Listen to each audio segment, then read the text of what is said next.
Iya. Amalan terbaik menjelang Ramadan. Iya. Oke. Bismillah. Assalamualaikum warahmatullahi wabarakatuh. Alhamdulillahi rabbil alamin. Wassalatu wassalamu ala nabiyyina Muhammadin sallallahu alaihi wasallam wa ala alihi wa ashabihi wa man tabi'ahum bi ihsanin ila yaumiddin wa sallama taslima katsira. Ya ayyuhalladzina amanu taqullaha haqqa tuqatih wa la tamutunna illa wa antum muslimun, amma ba'du. Fa inna asdaqal hadisi kitabullah wa khairal hadi hadi Muhammadin sallallahu alaihi wasallam wa syarral umuri muhdatsatuha wa kullu muhdatsatin bid'ah wa kullu bid'atin dhalalah wa kullu dhalalatin finnar. Ikhwan wa akhwati fillah, bapak-bapak, ibu-ibu, kaum muslimin dan muslimah, jamaah majelis taklim Nurul Ilmi yang semoga dimuliakan oleh Allah Subhanahu wa taala. Amin. Dan tentunya kepada keluarga Umi Elson, Allah yarhamuha, semoga Allah taala melapangkan kubur beliau, mengampuni dosa-dosa beliau, dan kelak di hari kiamat menjadikan beliau dan keluarganya sebagai penduduk surganya Allah Ta'ala yang kekal nan abadi. Bapak Ibu sekalian, rahimani wa rahimakumullah. Sore hari ini seperti biasa, kajian kita tematik insidentil. Hari ini tema yang akan kita angkat ke permukaan, kami beri judul Amalan terbaik menjelang Ramadan. Amalan terbaik menjelang Ramadan. Ya. Bapak Ibu sekalian, rahimani wa rahimakumullah. Tanpa terasa, sore hari ini kita sudah berada di tanggal 28 Rajab 1447 Hijriah. Itu artinya sesaat lagi kita akan memasuki bulan Sya'ban. Setelah itu nanti kurang lebih pertengahan Februari 2026 Masehi kita akan memasuki bulan Ramadan. Artinya Ramadan sudah di depan mata. Maka tentunya muncul pertanyaan, apa yang harus kita lakukan sebelum memasuki Ramadan? Ya. Gimana? Sudah siap taklimnya? Ngajinya sudah siap? Sudah siap ya? Baik. Kalau sudah siap, sudah datang, masuk, maka yang bekerja tangannya mencatat. Ya. Lisannya ditahan dulu. Ya, baik. Kita lanjutkan Bapak Ibu sekalian.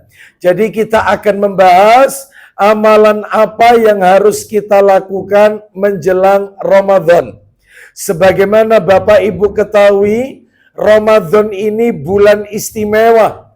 Bulan di mana pintu-pintu surga dibuka, pintu-pintu neraka ditutup, syaitan dibelenggu. Sebagaimana Nabi bersabda, "Idza jaa Ramadan futtihat abwabul jannah wa ghulliqat abwabun nar wa suffidatis syayatin." apabila bulan Ramadan, apabila telah datang bulan Ramadan, maka pintu surga dibuka, pintu neraka ditutup, syaitan dibelenggu. Ada yang bertanya, Ustadz, memangnya kalau pintu surga itu dibuka, memangnya kita bisa langsung masuk surga? Toh juga kan belum bisa, menunggu hari kiamat. Jadi kalau bulan Ramadan katanya pintu surga dibuka. Terus manfaatnya untuk kita apa? Lawang kita tetap belum bisa memasukinya. Maka jawabannya begini, Bu. Pintu-pintu surga itu bulan Ramadan dibuka. Maksudnya apa? Maksudnya adalah ibu-ibu saya berikan kerangka berpikir yang mudah dipahami. Contoh. Misalnya nih, ada sebuah perguruan tinggi negeri, misalnya ya, universitas negeri yang terkenal, favorit, ya, itu membuka pendaftaran. Gelombang 1 yang masuk gelombang 1 maka bebas uang pangkal, bebas SPP selama sekian tahun. Oh ya, terus kemudian uang prakteknya bebas, macam-macam. Dia dapat bonus sekian banyak. Terus ada lagi, nanti bulan depan membuka gelombang 2. Siapa yang masuk di gelombang 2, maka nggak seperti gelombang pertama. Uang pangkalnya cuma bayar 50%, misalnya. Kalau gelombang pertama, 0%, nggak pakai bayar. Nanti ada lagi buka gelombang ketiga. Yang masuk di gelombang ketiga, yang bayarnya bayar full. Misalnya begitu. Seperti itulah kurang lebih cara berpikir pintu surga itu dibuka di bulan Ramadan. Jadi maksudnya kesempatan peluang untuk masuk ke surga itu besar. Peluang diterimanya amal masuk ke surga itu besar kalau Ramadan. Nah itu maksudnya. Jadi kalau ibu-ibu baca hadis, apabila masuk bulan Ramadan, pintu-pintu surga dibuka, itu maksudnya peluangnya besar untuk masuk ke surga. Itu maksudnya. Bisa dipahami sampai di sini?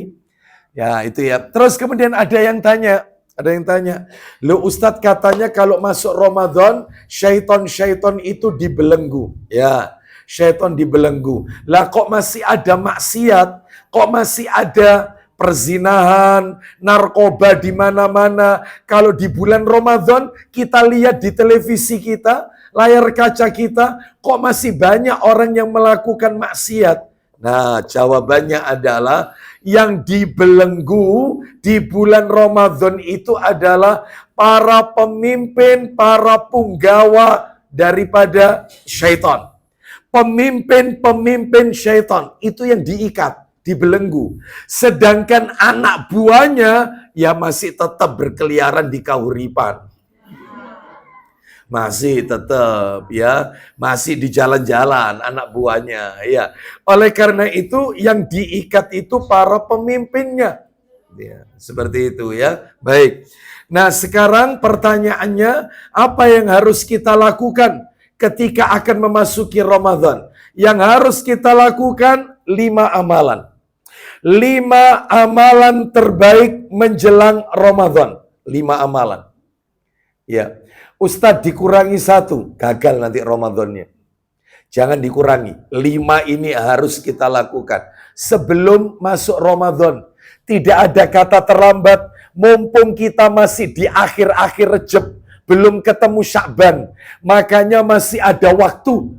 Persiapkan 5 amalan ini sebelum masuk Ramadan. Apa saja itu? Kita langsung masuk.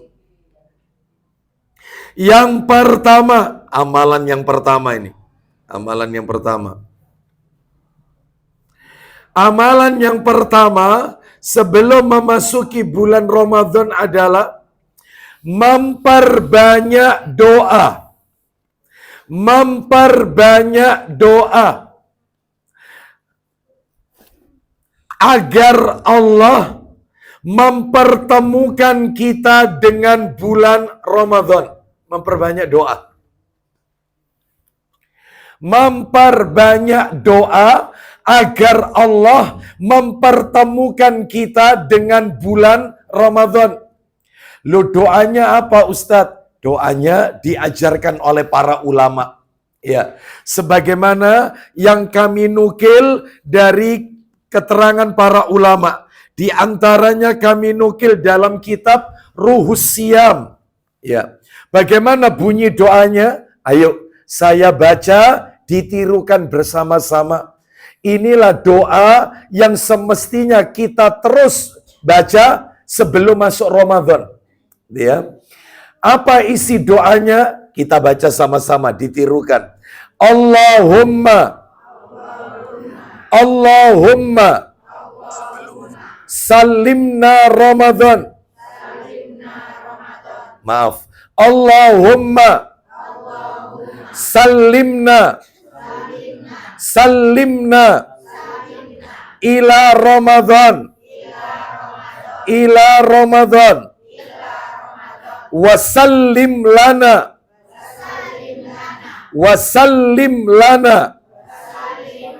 Ramadan. Terakhir, watasallamhu minna.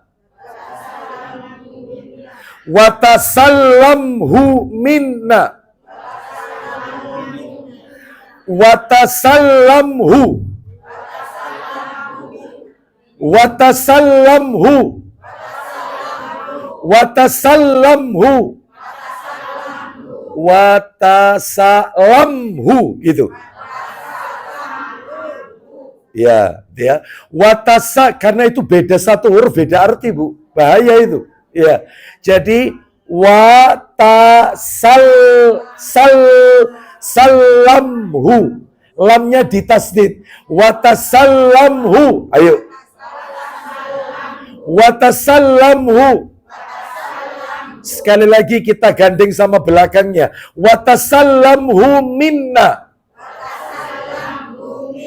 Mutaqabbalan. Baik, saya artikan sekarang. Jadi doa ini intinya minta 3 hal kepada Allah. Mintanya 3 hal. Apa saja itu? Yang pertama, gak usah ditirukan ya, gak usah ditirukan. Saya baca, gak usah ditirukan. Tadi permintaan pertama, Allahumma sallimna ila Ramadan. Ya Allah. Ini artinya Ya Allah, selamatkanlah kami sampai bertemu dengan bulan Ramadan. Selamatkanlah kami sampai bulan Ramadan. Karena ada orang itu belum ketemu Ramadan, sudah meninggal duluan. Banyak tidak? Teman saya beberapa waktu yang lalu juga begitu. Di bulan Desember sempat ketemu. Bahkan dia mengatakan kepada saya, tolong doakan kita ketemu Ramadan Ustadz. Ya, mudah-mudahan tahun ini, tahun depan ketemu Ramadan Ustadz. Itu waktu itu Desember 2025. Qadarullah. Awal Januari saya dapat berita meninggal dunia. Bahkan saya sendiri yang menyolati jenazahnya. Sebelum saya takbir, itu yang ada di benak saya cuma satu. Desember kemarin dia meminta doa supaya ketemu Ramadan. Ternyata Allah tidak takdirkan ketemu Ramadan. Berarti Ramadan tahun yang lalu, 2025, itulah Ramadan yang terakhir buat dia. Itu yang terakhir buat dia.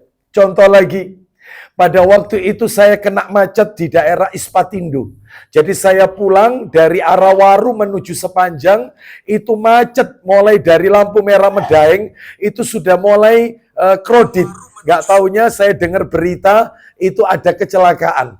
Pas saya lewat setelah Ispatindo, itu jenazahnya itu di samping sudah ditutupi koran. Itu yang ada dalam benak saya, kalau dia muslim berarti Ramadan poso tahun wingi terakhir berarti buat kamu. Terakhir. Berarti Allah tidak takdirkan kamu ketemu Ramadan tahun ini. Loh coba. Makanya kita penting berdoa, Allahumma salimna ila Ramadan, ya Allah selamatkan saya sampai ketemu Ramadan. Loh, minta dikasih keselamatan. Yang kedua, doanya tadi, wasallim lana Ramadan. Artinya adalah, dan selamatkanlah kami, berikan kami kesehatan di bulan Ramadan. Sebab ada orang begitu masuk Ramadan, mahnya kambuh, GERD-nya kambuh, sehingga sebulan full nggak puasa. Dia harus bayar fidyah. Eman kan? Makanya yang kedua ini minta sehat. Sehat ketika masuk Ramadan.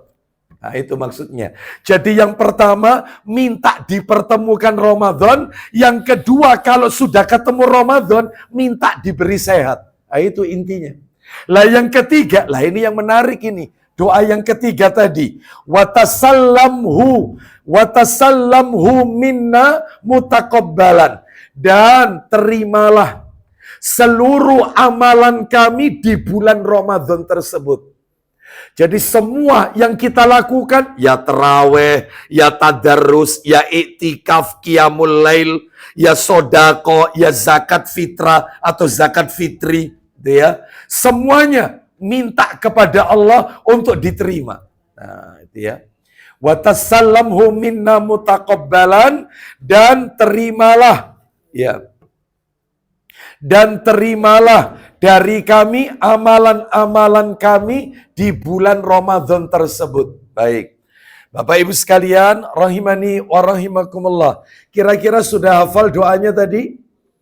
Belum hafal. Nanti kalau catatannya tertinggal, insya Allah saya akan kirimkan PDF-nya. Nanti di PDF itu ada tercantum doanya. Ada. Insya Allah halaman 3 nanti doanya. Doanya ada di halaman 3. Saya share nanti ke panitia Majelis Taklim Nurul Ilmi, nanti bisa dibagikan ke jamaah yang lain PDF-nya. Baik, bahkan bisa di-copy dan diperbanyak, gitu ya. Baik, kita lanjutkan. Jadi amalan yang pertama sebelum Ramadan apa tadi? Amalan pertama, memperbanyak doa sebelum memasuki Ramadan agar kita dipertemukan oleh Allah dengan bulan Ramadan. Saya yakin Bapak Ibu dalam hati pasti bertanya, Ustadz, istimewanya ketemu Ramadan itu apa Ustadz? Istimewanya. Kok sampai mulai sekarang kita minta terus kepada Allah supaya dipertemukan Ramadan. Apa istimewanya? Lu istimewa. Istimewanya disebutkan dalam hadis. Coba dibuka Ibnu Majah. Ibnu Majahnya dibuka. Ya, nomornya saya belum baca sudah merinding. Nomornya 3925. 3925 Ibnu Majah. Ibnu Majah nomor 3925. Ayo kita dengarkan dari Tolha bin Abdullah. Betul? Betul. Silakan, yang keras, silakan. Dari Tolha bin Ubaidillah radhiyallahu an, bahwa 2 orang laki-laki dari Bali datang menemui Rasulullah sallallahu alaihi wasallam dan masuk Islam. Terus Salah seorang dari keduanya lebih semangat berjihad dari yang lainnya. lanjut. Kemudian dia pergi berperang. Stop. Disebutkan di dalam cerita ini, Bapak Ibu sekalian, ada 2 orang bersaudara. Anggap A dan B gitu aja, supaya enak mikirnya. 2 orang bersaudara, A dan B. Ya. Yang catatannya tertinggal, kita lewati dulu aja, dilewati dulu aja. Ya, nanti kita ya. Saya ulang ya, A dan B. Ternyata yang A ini semangat ibadah. Bahkan sering ikut jihad. Yang B ini. Yang A. Yang A itu semangat beribadah. Bahkan dia sering kali ikut jihad bersama Rasul. Jadi ini ceritanya Rasul masih hidup ini. Bapak Ibu sekalian, ceritanya ini. Sedangkan yang B kurang semangat dalam ibadah. Kurang semangat. Apa yang terjadi? Ternyata si A ini berangkat berperang dan gugur, tewas ketika jihad membela agama Allah. Berarti matinya mati apa ini, Bu? Syahid. Mati syahid. Sedangkan si B tidak ikut jihad, matinya setahun setelah si A. Jadi si A mati tahun ini, si B matinya tahun berikutnya. Beda setahun. Ternyata sahabat Tolha bin Abdullah mimpinya tentang dua orang ini. Rupanya dalam mimpinya si A ini berada di surga level bawah. Level bawah. Sedangkan si B surganya level paling atas. Sehingga dia terbangun dan dia terheran-heran. Lalu dia bercerita kepada sahabat Nabi yang lain. Dan sahabat Nabi yang lain juga terheran. Kok bisa? Orang yang mati syahid surga level bawah. Sedangkan yang satu tidak ikut jihad, matinya setahun berikutnya surganya level atas. Ayo tanya ke Rasulullah. Tanya. Rame-rame ini. Rasul masih hidup waktu itu.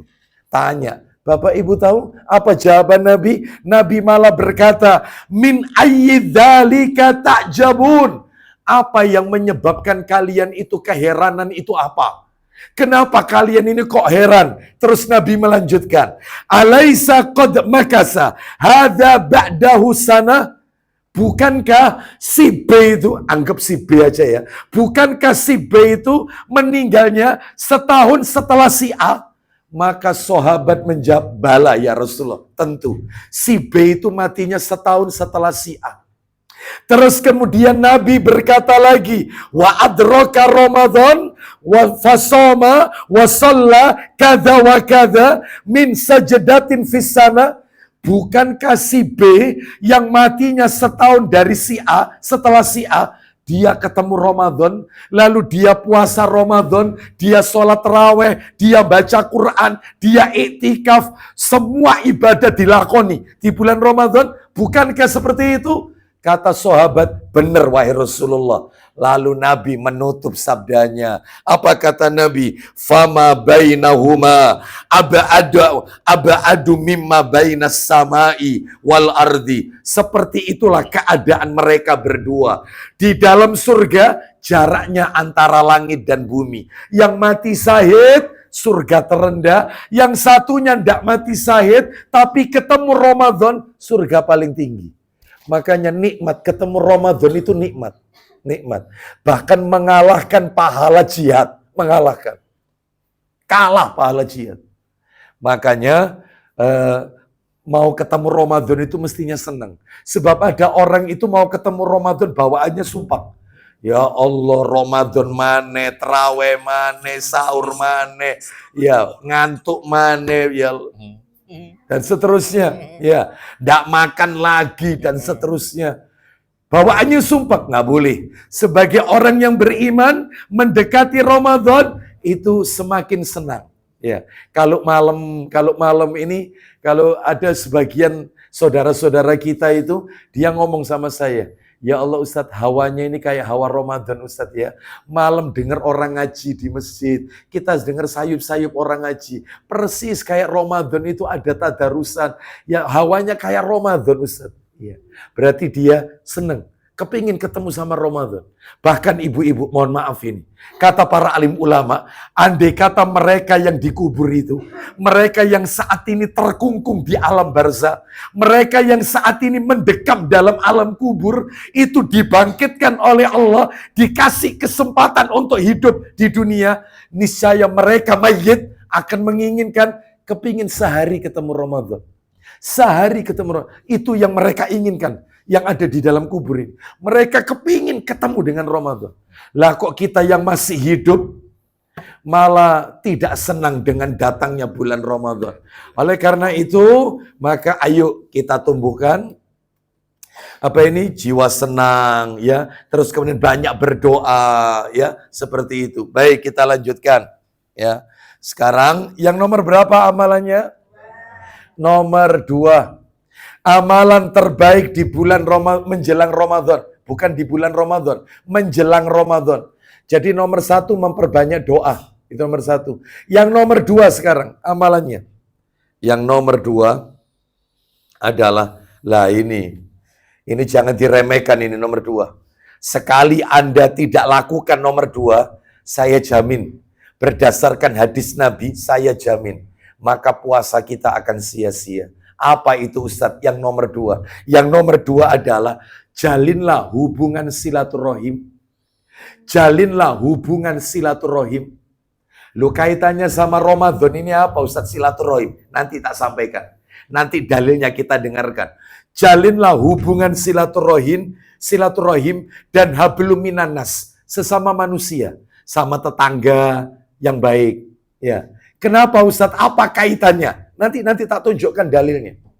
Saya ulang ya, yang amalan nomor 2, jalinlah hubungan silaturahim dan hablum minannas. Apa hablum minannas itu? Menjalin hubungan baik dengan sesama manusia. Ustadz kenapa? Nih kita dengarkan ini, kita dengarkan hadisnya.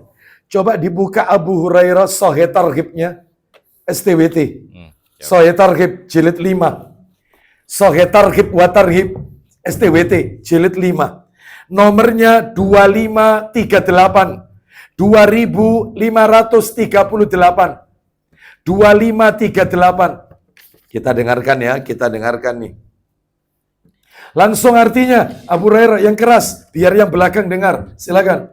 Dari Abu Hurairah radhiyallahu anhu dia menuturkan, Isinya, saya telah mendengar Rasulullah sallallahu alaihi wasallam bersabda, isinya, sesungguhnya amal perbuatan Bani Adam, Ya. manusia, ya, diajukan pada setiap Kamis malam Jumat. amal anak keturunan Adam, amal kita dilaporkan malaikat yang ada di kanan kiri kita, diangkat naik ke atas, dilaporkan itu tiap malam Jumat. Lanjut teruskan. Maka tidak akan diterima amal yang memutus hubungan kerabat. Loh, jadi kalau Anda masih ribut sak duluran, kepaten obor, jangan harap amal Anda diterima. Anda capek-capek puasa, capek-capek tadarusan, capek-capek etikaf, gak diterima oleh Allah. Makanya saya ngapi ambek keluarga. Mulai sekarang, jangan ada dendam. Ini loh dalilnya.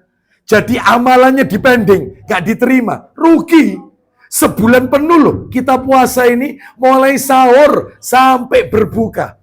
Kita puasa nggak dicatat amalan kita. Gara-gara ribut sama ponaan, ribut sama misanan, ribut sama besan, ribut sama menantu, ribut sama keluarga, dulur saudara kandung. Jangan. Entah itu karena ributnya masalah warisan, entah karena masalah apapun. Jangan ribut. Sekalipun dia membenci kita, yang penting Anda jangan membenci dia. Jangan. Karena Anda kalau membenci dia, percuma. Ustadz saya ke rumahnya, ternyata rumahnya ditutup. Dia tidak mau terima tamu. Saya keluarganya ditolak. Bagaimana? Urusannya dia sama Allah. Yang penting Anda tetap berbuat baik. Sering ditelepon. Saya di-reject Ustadz telepon saya. Bahkan diblokir nomor saya. Gak apa-apa. Yang penting tetap jangan benci. Karena saudara soalnya. Sekali kita ribut, Anda mau umroh tiap bulan, Anda haji tiap tahun, tak pernah diterima. Dipending sama Allah. Mustahil. Ini penting ini. Ya, makanya sebelum Ramadan tolong dibereskan. Urusan sama family dibereskan. Terus terutama sama tetangga, sama teman majelis taklim. Jangan sampai ada saling benci. Ya, jangan sampai. Loh kenapa? Ayo dibuka dalilnya. Lah ini yang bikin merinding. Coba dibuka Sahih Targhib wa Tarhib jilid 2. Jilid 2. Nomornya 1026. 1026. Ayo dibuka. Sahih Targhib wa Tarhib 1026. Wah ini, saya kalau dengar hadisnya ini luar biasa ini. Apa kata Mu'adz bin Jabal radhiyallahu anhu? Silakan. Dari Mu'adz bin Jabal radhiyallahu anhu, dari Nabi sallallahu alaihi wasallam, beliau bersabda. Isi sabdanya kita dengarkan. Allah menengok kepada seluruh makhluknya. Ulang lagi. Allah menengok kepada seluruh makhluknya. Ulang lagi, sekali lagi. Allah menengok kepada seluruh makhluknya. Coba yang lain jangan ngobrol. Perhatikan ini penting ini soalnya. Ini penting, ini ilmu ini. Ya, kita kesini taklim ya, bukan untuk ngobrol. Anda izin sama suami taklim, bukan ngobrol. Nanti setelah selesai silakan obrolan dilanjutkan. Ulang lagi. Dari Mu'adz bin Jabal radhiyallahu anhu, dari Nabi sallallahu alaihi wasallam, beliau bersabda. Isinya Allah menengok kepada seluruh makhluknya Kapan itu? pada malam nisfu Sya'ban. Malam nisfu Sa'ban. Kapan Ustadz nisfu Sa'ban? 2 Februari. 2 Februari. Insya Allah itu malam nisfu Sa'ban. Ya. Jadi kalau tidak salah Senin malam Selasa itu. 2 Februari itu.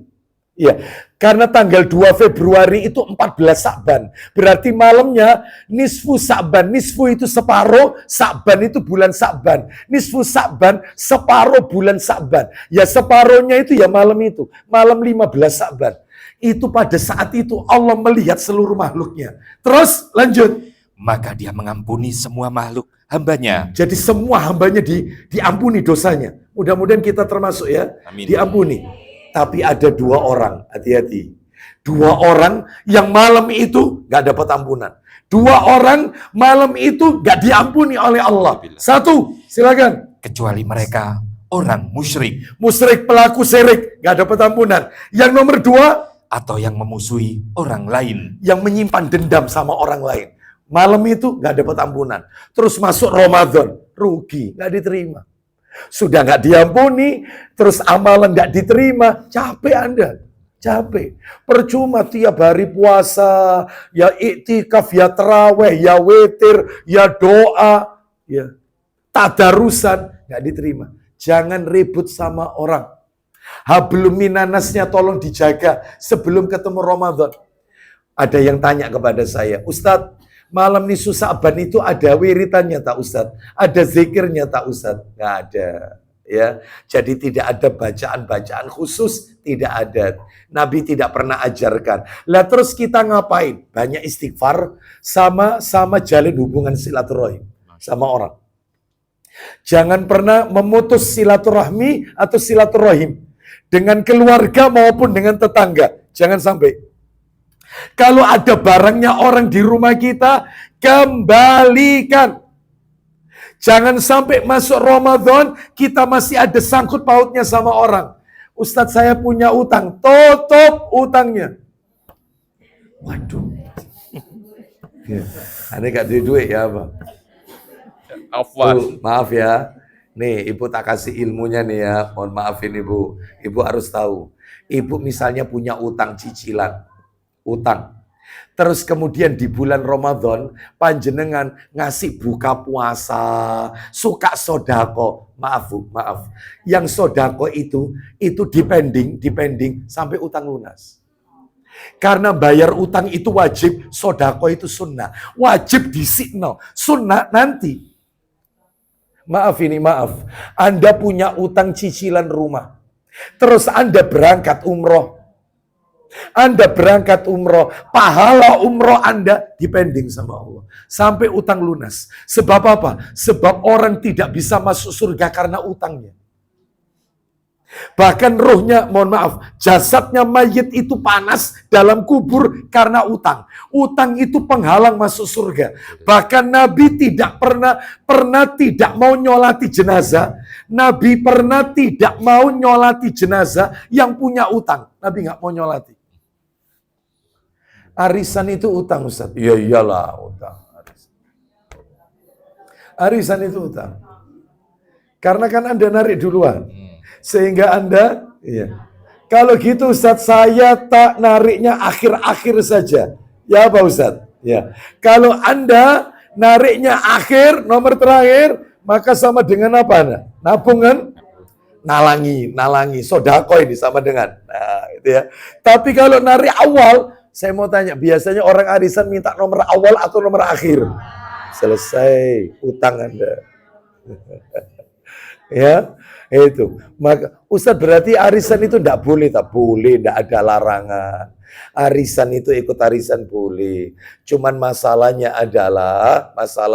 itu tetap utang. Kalau kita meninggal, bukankah itu nanti akan dilanjutkan oleh anak kita? Itu utang loh. Itu kalau enggak dibayar sama ahli warisnya, anaknya enggak mau tahu. Ya enggak lah, sing melo arisan ibuku, aku gak gelem nanggung. Lo kasihan orang tuanya, tersiksa di alam barzah. Kulitnya panas karena utangnya. Nabi aja pernah nggak mau nyolati. Nah itu ya. Makanya jangan banyak-banyak utang. Panci ping 5. Iya. Ya, itu. Ya, abaya ping 10. Ya, rice cooker ping. Oh, ya. Sampai handsok itu loh, ping 3 handsok. Ya Allah, Ustadz, saya itu punya moto nih, gak utang gak iso duwe Ustadz. Nah, ada nggak yang moto kayak begini? Banyak. Saya kalau ndak utang ndak bisa punya. Jangan. Hiduplah kona'ah ibu, kona'ah. Merasa cukup dengan apa yang ada. Jangan mudah tergiur dengan yang branded. Tas nyicil ping 10. Gara-gara temannya punya tas branded. Ya. Mereknya merek terkenal. Nggak usah tergiur. Iya. Wong tas ransel itu, tas kresek loh, bisa. Heran saya. Anti hujan. Kona'ah, anti kena air. Ya, kona'ah. Kalau Anda ada rezeki, beli cash, jangan nyicil. Beli cash tunai, jangan nyicil. Bisa dipahami sampai di sini? Nah, ya. Di sini banyak yang nyicil. Nggak ngaku. Oh ya, enggak ada yang ngaku ya. Baik, kalau gitu. Jadi tolong sebelum Ramadan, apa tadi yang perlu dibereskan? Silaturahim dan hablum minan nas, ya, seperti itu. Baik. Kalau kita pernah punya salah sama orang, segera minta maaf tuh. Misalnya kita pernah gunjing orang, ngomongin orang, Anda langsung minta maaf sama orangnya. Bu, saya minta maaf ya, barangkali ada kata-kata saya, tolong dimaafkan. Itu aja, nggak perlu Anda jelaskan. Bu, saya minta maaf, saya pernah ngerasani panjenengan. Oh ya jangan, nggak selesai ini tambah ribut. Ya, gak usah dijelaskan. Iya. Itu. Yang penting minta maaf. Ustadz orangnya tidak mau memaafkan. Gak apa-apa. Urusannya dia dengan Allah. Yang penting kita sudah minta maaf. Bisa kira-kira? Baik. Kita lanjutkan. Ya. Saya mau tanya. Mana lebih berat minta maaf atau memaafkan? Memberi maaf. Memberi maaf, memaafkan, atau minta maaf? Yang paling berat mana? Orang minta maaf itu gampang. Memaafkan. Gampang.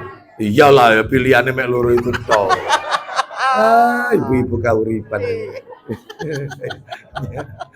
Jadi minta maaf itu gampang. Orang sekarang kalau minta maaf, bro, 0-0 bro ya. Enaknya. 0-0. Ya. Nah ya kan, betul kan? Orang minta maaf gampang, tetapi memaafkan orang yang suka nyakiti kita, susah. Makanya di dalam Al-Quran tidak ada kata-kata minta maaf. Gak ada. Semua isi Quran bahasanya khudil afwa, jadilah pemaaf, wal afina aninnas, maafkan kesalahan orang. Semua bahasanya maafkan. Nah itu ya. Saya mau tanya, suami kalau salah dimaafkan apa tidak? Ya nonton diisi kesalahannya apa Ustaz? Nah, ini repot ini ya. Ya, Bu. Bu, suami salah dimaafkan apa tidak? Kok berat gitu loh? Ya. Ya. Ada? Dari panitianya. Nih, Oh iya. yang bawah ini. Berapa ini? Nggak tahu. Berapa? Nggak tahu. Oh iya. Iya. Nah ini. Diumumkan sekarang apa nanti aja? Ya, Ustadz aja. Ya. Sekarang ya? Sekarang ya. Baik. Ini ada masukan dari panitia. Hadiah Ibu-ibu, bapak-bapak juga. Iya. Apa seluruh jamaah? Jamaah. Jamaah. Ya, semua jamaah ya. Iya. Jangan pulang dulu nanti. Karena nanti siapa yang bisa jawab pertanyaan akan ada hadiah sepeda listrik. Ini. Iya. Ini sepeda listrik. Iya. Di depan ini ya. Iya. Wah, keren ini. Shooting Iya. dulu. Keren ini ya. Nah, itu ya. Siapa yang bisa jawab sempurna, ya, maka dia akan mendapatkan sepeda listrik. Makanya simak baik-baik yang saya sampaikan. Ya. Baik, kita lanjutkan sekarang ya. Kita lanjutkan. Nek ngono pertanyaan rada angel iki. Iya. Soalnya gak bisa jawab ya. Karena Ustadz itu. Iya betul. Gitu ya. Enggak, ini gurau aja kok. Baik, kita lanjutkan. Sekarang amalan nomor 3. Amalan nomor 3, menjelang Ramadan. Apa yang harus kita lakukan? Yang nomor 3. Yang nomor 3 adalah memperbanyak puasa sunnah. Memperbanyak saum sunnah. Nyatet kabeh, nyatet kabeh. Langsung gak ngomong. Memperbanyak puasa sunnah di bulan Sya'ban. Di bulan Sya'ban. Diperbanyak puasa sunnahnya. Ya. Memperbanyak puasa sunnah di bulan Sya'ban. Mana dalilnya? Dalil. Ayo dibuka Sahih Targhib wa Tarhib. Nomornya 1022. 1022. Silakan. Dari Usama bin Zaid radhiyallahu an, ia berkata, Kita dengarkan ya dari Usama bin Zaid radhiyallahu an. Dia berkata, silakan. aku berkata, wahai Rasulullah, aku tidak melihatmu banyak berpuasa sunnah di satu bulan seperti engkau berpuasa di bulan Sya'ban. Nah, ini Usama bin Zaid tanya, Ya Rasulullah, lam araka tasumu min syahrin minas syuhuri ma tasumu min Sya'ban. Wahai Rasulullah, aku tidak pernah melihat engkau berpuasa dalam satu bulan yang paling banyak kecuali puasamu di bulan Sya'ban. Seakan-akan pertanyaannya, kenapa wahai Rasulullah? Kenapa kalau sudah masuk Sya'ban, engkau memperbanyak puasa sunnah? Itu kenapa? Alasannya apa? Iya. Ibu-ibu tahu jawaban Nabi ada 3 alasannya. Kenapa beliau itu kok puasa sunnah di bulan Sya'ban? Jawabannya ada 3. Ada 3. 1, jawabannya adalah dzalika syahrun yaghfulun nasu anhu baina Rajab wa Ramadan. Silakan. Beliau menjawab, Silakan 1. itu adalah bulan yang dilalaikan oleh manusia. Ulang lagi agak keras. Itu adalah bulan yang dilalaikan oleh manusia Ya. di antara bulan Rajab dan bulan Ramadan. Jadi kata Nabi, Sya'ban itu bulan yang sering dilupakan orang, dilalaikan manusia. Jadi yang diingat orang itu Rejab. Kalau sudah bulan Rejab kan banyak orang, sebagian kaum muslimin melakukan ibadah dan seterusnya. Apalagi Ramadan, tambah rame Ramadan. Lah sedangkan Sya'ban itu di tengah-tengah. Rejab sama Ramadan, tengah-tengahnya Sya'ban. Itu dilalaikan orang. Sehingga Sya'ban banyak orang yang tidak melakukan amal ibadah. Makanya Nabi memperbanyak puasa sunnah di bulan Sya'ban.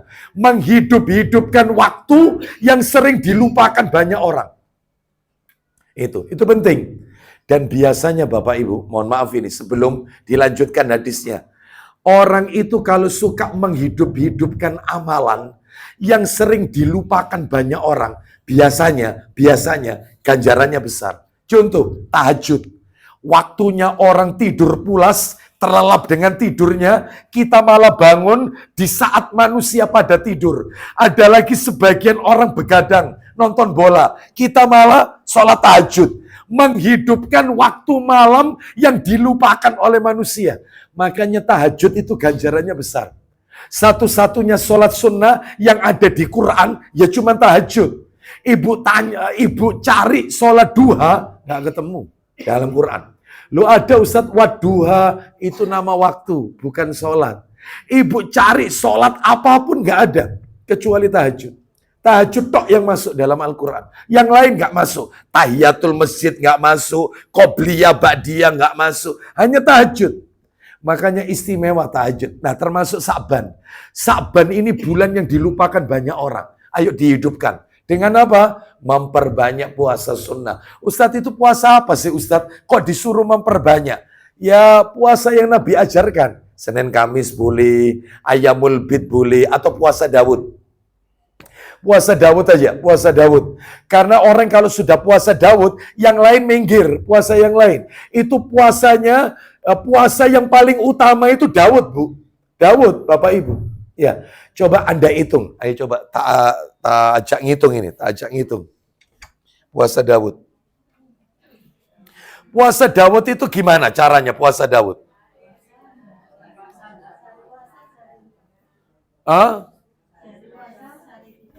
Saum atau puasa Daud? Itu sehari puasa, sehari tidak, gitu ya. Berarti kalau setahun itu berapa hari setahun? 365. Ya. Berarti kalau puasa Daud setahun itu berapa hari? Dibagi 2 kan? Berarti 182 kurang lebih ya. Tapi kan ada Ramadan. Ramadan kan tidak mungkin puasa Daud. Berarti dikurangi saulan, dikurangi 30. Berarti dikurangi berapa? 1 bulan cuma 15. Ramadan kan 30 hari.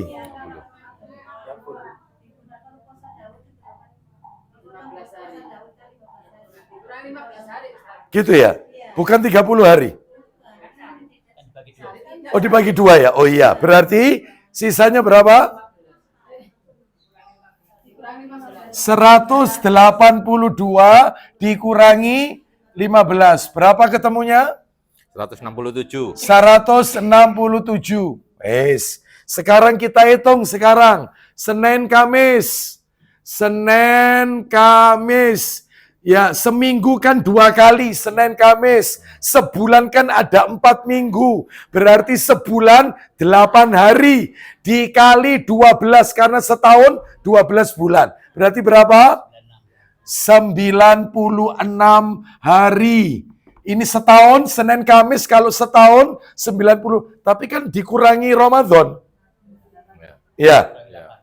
Dikurangi 8. Betul ya? Kurangi 8 ya. Mana ini anu? Tisu. Dikurangi berapa? 8. Berarti berapa? 88 hari. Sekarang total lagi Ayyamul Bid. Sebulan 3 hari. Berarti berapa? 36 dikurangi 3. Berarti 33 hari. Sudah.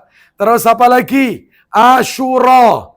Asyura berapa hari? 2 hari. Tanggal 9 dan 10 Muharram. Arafah. Bulan Zulhijjah berapa hari puasa? 9 hari. Termasuk Arafah di situ tanggal 9-nya. Nah, 9 hari. Terus lagi Syawal. Syawal berapa hari? 6 hari. Wes, Abu Hurairah dijumlah 88 tambah 3 tambah 2 tambah 9 tambah 6. Berapa? Tambah 33 tambah Ayo. 11 tambah 6. 138. 138 hari. Masih kalah dengan puasa. Nah, makanya orang kalau sudah puasa Daud, yang lain minggir. Gak usah Senin Kamis, gak usah Ayyamul Bid, karena sudah puasa Daud. Ustadz, kalau niatnya tak gandeng Ustadz, karena jatuhnya hari Senin, Minggu ndak puasa, Seninnya puasa. Apa boleh niatnya tak gabung sama Senin Kamis? Boleh. Karena sama-sama Sunnah. Anda dapat pahalanya double. Masya Allah. Gitu ya. Bisa ya? Baik. Sekarang kita lanjutkan. Ini hitungan setahun loh ya, hitungan setahun.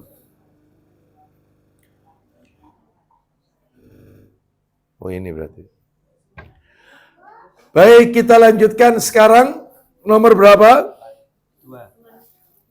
Duh, belum nomor 4. Ya tadi alasannya Rasulullah belum kelar. Ayo silakan diulang lagi. Apa jawaban Nabi? Kenapa beliau kok memperbanyak puasa sunnah di bulan Sya'ban? Ayo, Beliau menjawab, silakan. itu adalah bulan yang dilalaikan oleh manusia di antara bulan Rajab dan bulan Ramadan. Teruskan, alasan kedua. Dia adalah bulan di mana amal-amal diangkat kepada Rob alam semesta. Jadi bulan Sya'ban itu bulan diangkatnya amal. Bulan Sya'ban itu bulan diterimanya amal, diangkatnya amal. Setahun sekali itu nanti di bulan Sya'ban. Jadi ada yang sepekan 2 kali, dari Senin Kamis termasuk malam Jumat itu. Ada yang setahun itu sekali, yaitu bulan Sya'ban. Ya. Terus yang terakhir, alasan ketiga, Nabi kok memperbanyak puasa sunnah di bulan Sya'ban? Silakan. Maka aku ingin amalku diangkat, sementara aku dalam keadaan berpuasa. Nah, aku ingin ya fa'uhibbu an yurfa'a amali wa ana shaim. Maka aku senang ketika amalku diangkat, aku sedang dalam keadaan berpuasa. Oh, itu ya. Baik. Sekarang amalan sebelum Ramadan yang nomor 4. Yang nomor 4 adalah memiliki bekal ilmu. Memiliki bekal ilmu. Ketahuilah Bapak Ibu sekalian, orang itu kalau beribadah tanpa ilmu, maka ibadahnya tidak akan diterima oleh Allah Subhanahu wa taala. Tidak akan diterima. Sebab kata Al-Imam Ibnu Qayyim Al-Jauziyah rahimahullah, apa kata beliau? Al-amilu bila ilmin kasairi bila dalilin. Orang yang beramal tanpa ilmu bagaikan orang yang berjalan tanpa ada penuntun. Oh. Orang beribadah nggak pakai ilmu, itu katanya para ulama seperti jalan nggak ada penuntunnya. Wa ma'lumun anna ataba misli hadza aqrabu min salamatihi. Dan sudah dimaklumi orang yang berjalan tanpa penuntun akan mendapatkan kesulitan dan sulit untuk selamat. Nah, orang sholat butuh ilmunya. Orang menunaikan zakat butuh ilmu. Orang berpuasa, lebih puasa, butuh ilmu. Pergi haji, harus tahu ilmu manasik haji. Harus tahu tawaf yang benar bagaimana, sa'i yang betul bagaimana, melempar jumroh yang betul bagaimana, di Mina ngapain aja, di Arafah ngapain, harus tahu ilmunya. Makanya sebelum masuk Ramadan, ibu-ibu tolong dibekali dengan ilmu. Apalagi dikaitkan dengan yang sifatnya kontemporer. Maksudnya kontemporer di zaman Nabi tidak ada, di zaman kita ada. Contohnya, hukumnya wanita berpuasa minum pil pencegah haid. Ya apa? Supaya tidak punya utang. Pil pencegah, biasanya orang umroh minum pil ini biasanya. Ya. Apapun itu namanya, ada yang namanya itu diawali dengan huruf P. Anda tahulah huruf P ya. Itulah. Nah, itu ya apa? Boleh ataukah tidak? Bagaimana hukumnya orang berpuasa memakai alat semacam bronchodilator yang disemprotkan ke mulut seperti orang yang kena penyakit asma. Ah, itu gimana? Ya. Bagaimana hukumnya orang puasa pakai inhaler? Tahu inhaler? Dihirup itu ya, itu batal atau tidak. Termasuk bagaimana hukumnya orang yang berpuasa, ya, donor darah. Nah, bagaimana hukumnya orang puasa diinjeksi, suntik, batal atau tidak. Bagaimana hukumnya orang yang berpuasa diinfus, sedangkan cairan yang masuk itu adalah cairan murni obat, bukan suplemen makanan. Sebab ada orang diinfus itu tidak makan kenyang dia. Karena yang dimasukkan itu suplemen. Lah ini bukan suplemen, obat. murni obat. Batal atau tidak. Bagaimana hukumnya orang puasa pakai obat tetes mata atau obat tetes telinga atau obat tetes hidung, sedangkan THT telinga, hidung, tenggorokan jadi satu. Batal atau tidak? Itu ada ilmunya itu. Bagaimana hukumnya orang puasa di sebuah negeri yang siangnya panjang, malamnya pendek. Malam cuma 4 jam, ketemu matahari lagi. Wih, apa? Ayo. Ya. Termasuk bagaimana puasanya orang di sebuah negeri yang tidak pernah lihat matahari. Malam terus, Eskimo. Salju terus ini, malam terus, gak ada matahari. Iya, ya pemangan terus. Ya. Ayo, ya apa puasanya? Masa enggak puasa? Nah itu gimana? Ya apa Ustaz jawabannya tadi itu Ustaz? Bukan sekarang jawabannya, insya Allah nanti. Ya itu berikutnya saja ya. Karena itu butuh penjelasan yang lebih panjang dan seterusnya. Ya, termasuk bagaimana hukumnya orang yang berpuasa. Ya, orang yang berpuasa misalnya melakukan ini, apa ini? Ketika puasa lupa. Di siang hari makan dapat 2 piring baru ingat. Ya, apa kira-kira? Astagfirullah. 2 piring tapi. Tapi lupa loh ini, lupa. Diteruskan puasanya atau batal? Ternyata keseretan. Apa ini? Ayo. Bagaimana hukumnya puasanya suami istri awal-awal Ramadan siang hari melakukan hubungan intim. Di tengah-tengah baru ingat, astagfirullah, puasa Ramadan. Ya apa ini? Koyo eka ono sehingga ngono pasti eling lah ya. Lu namanya orang lupa. Kita nggak tahu awal-awal Ramadan. Oh. Ya. Baik. Hukumnya orang puasa pas sahur, makanan masih di piring, ternyata adzan. Allahu Akbar, Allahu Akbar. Ini dia makanan masih di mulut. Dan di piring masih ada. Itu dilanjut, diselesaikan yang di mulut sama yang di piring, atau langsung berhenti. Jangan dijawab, jangan menjawab kalau tidak punya ilmunya. Ya, semuanya butuh ilmu, ya. Baik, makanya nanti di PDF itu yang saya kirim, itu saya sudah berikan beberapa referensi buku, kitab. Referensi. Ya, itu buku-buku yang harus kita miliki, terutama fikih Ramadan. Fikih Ramadan.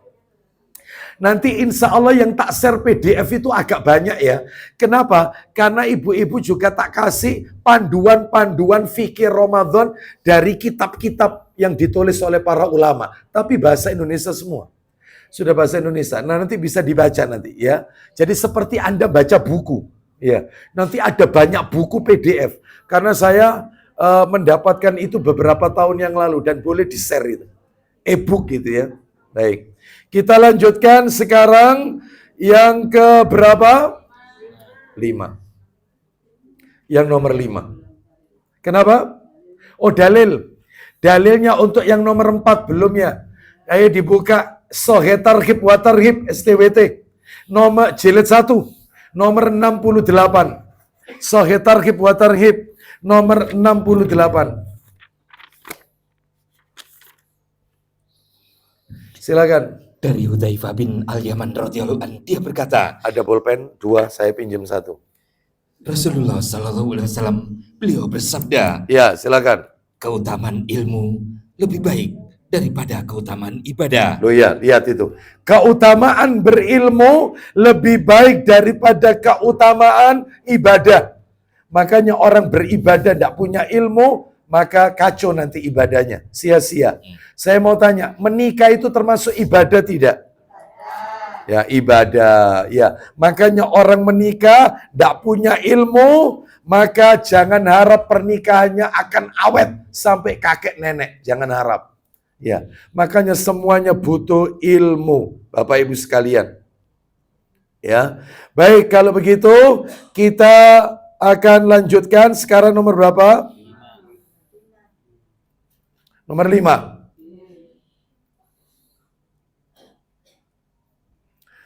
Ya.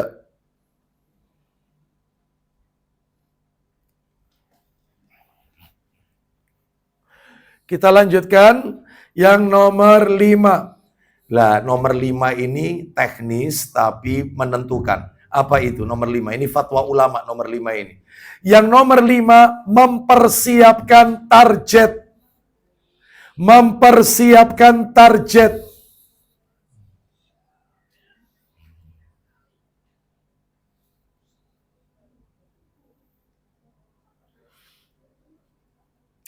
Mempersiapkan target.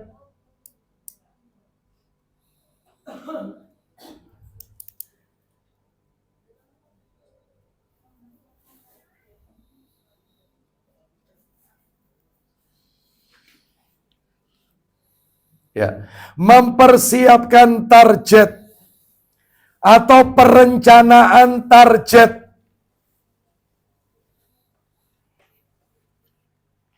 Perencanaan target.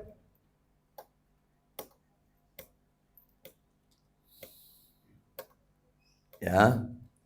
Contohnya gimana? Mulai sekarang panjenengan harus ditulis. Apa itu? Dicatatnya, ditulisnya gini. Ramadan tahun ini minimal hatam Quran 3 kali.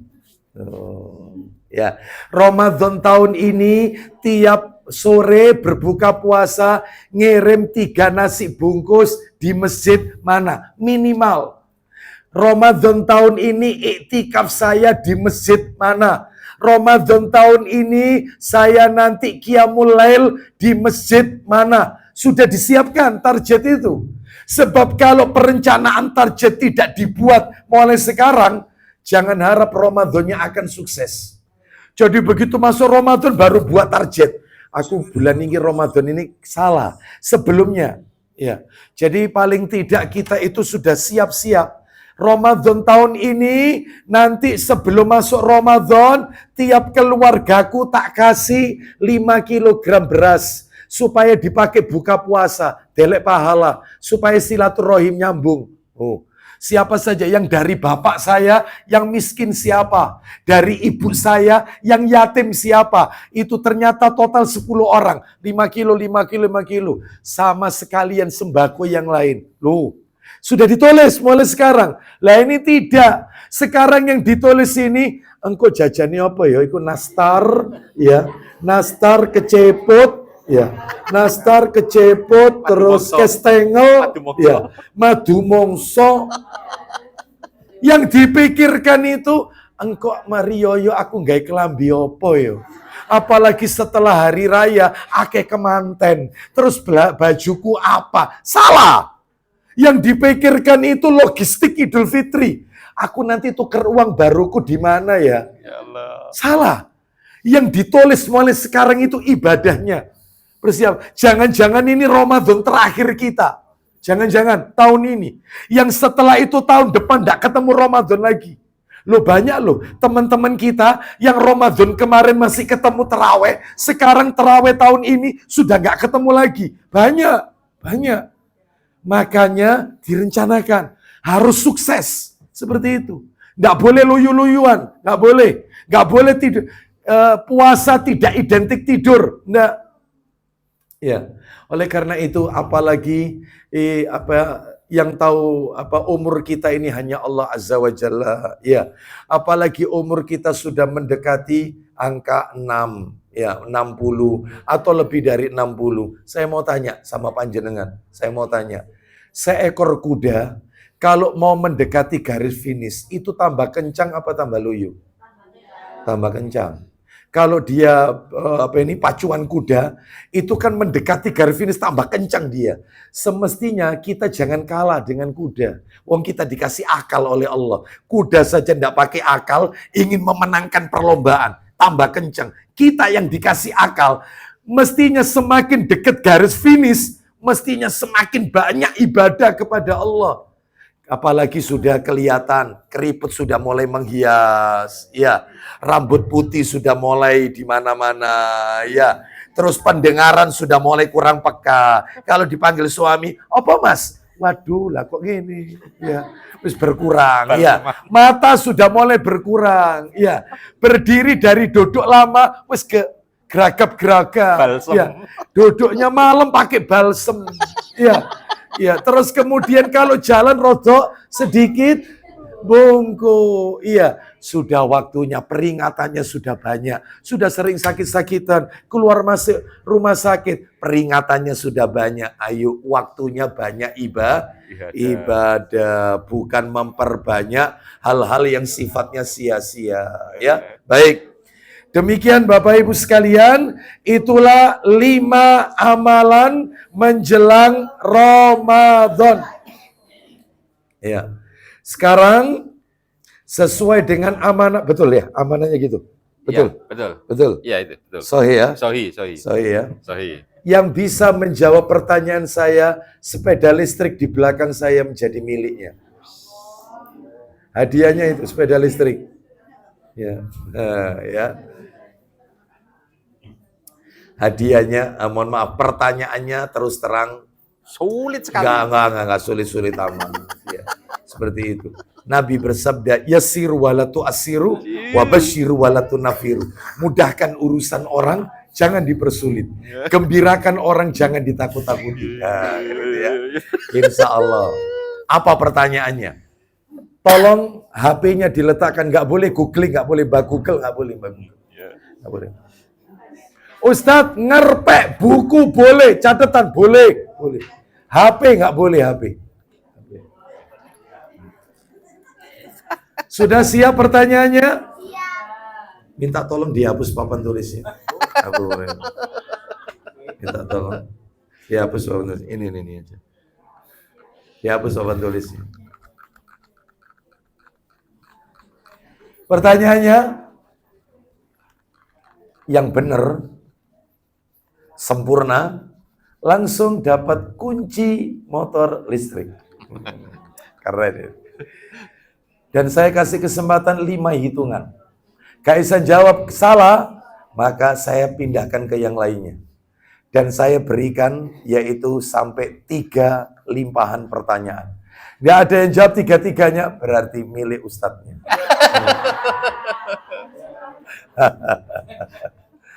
Sudah siap? Baik. Pertanyaannya. Tolong sebutkan. Ya. Pertanyaannya adalah, tolong sebutkan 7 orang sahabat Nabi yang namanya diawali dengan Abdullah. 1, 2, 3. Kata kayak mama. Ayo. Tolong sebutkan 7 orang sahabat Nabi yang namanya diawali dengan Abdullah. Ayo.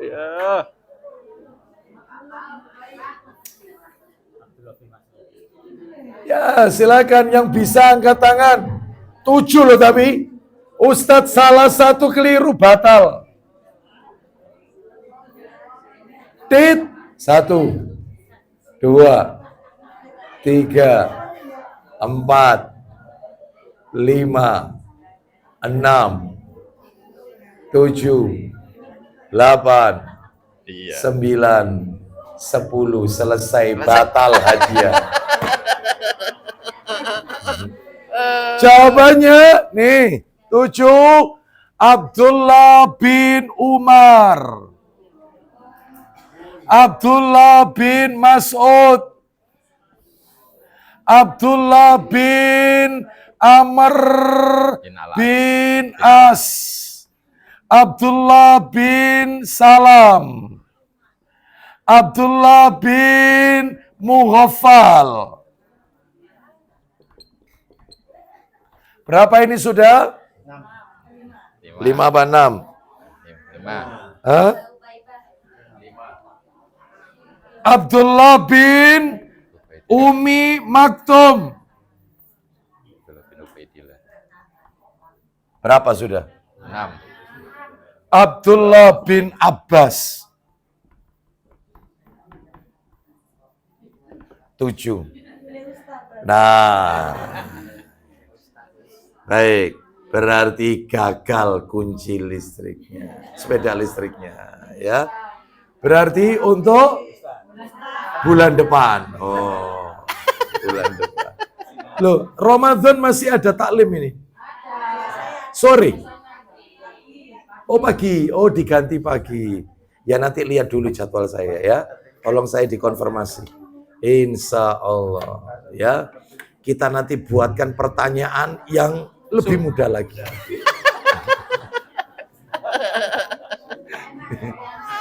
Baik. Kita tutup dengan kafaratul majelis. Semoga menjadi tambahan ilmu yang bermanfaat. Wassallallahu ala nabiyyina wa ala alihi washabihi wasallam. Semoga Ramadan tahun ini bukanlah Ramadan yang terakhir bagi kita. Tetapi Allah SWT masih memberikan kesempatan kepada kita untuk menikmati indahnya Lailatul Qadar di masa-masa yang akan datang. Subhanakallahumma wa bihamdika asyhadu an la ilaha illa anta astaghfiruka wa atubu ilaik. Wa akhiru da'wana anil hamdulillahi rabbil alamin. Assalamualaikum warahmatullahi wabarakatuh. Waalaikumsalam warahmatullahi wabarakatuh.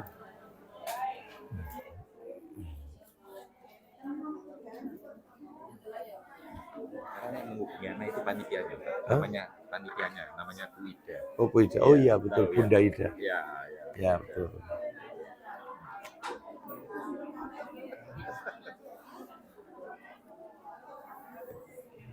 Ini bolpennya. Jazakallah khair. Iya. Sampai Syukran. jumpa lagi Insya Allah. di pekan berikutnya, insya Allah. Iya. Iya, Ustaz. Besok kan tidak ada hidayah ya. Iya. Iya. Betul. Orangnya umroh. Iya, betul. Iya.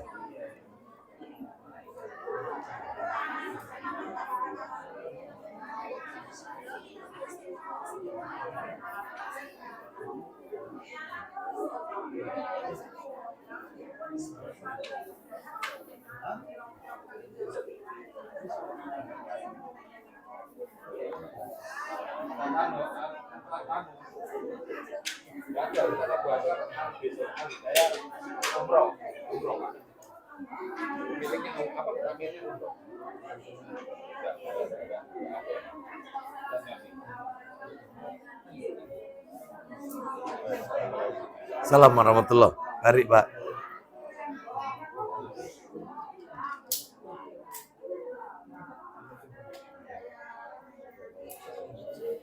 Monggo. Ayo.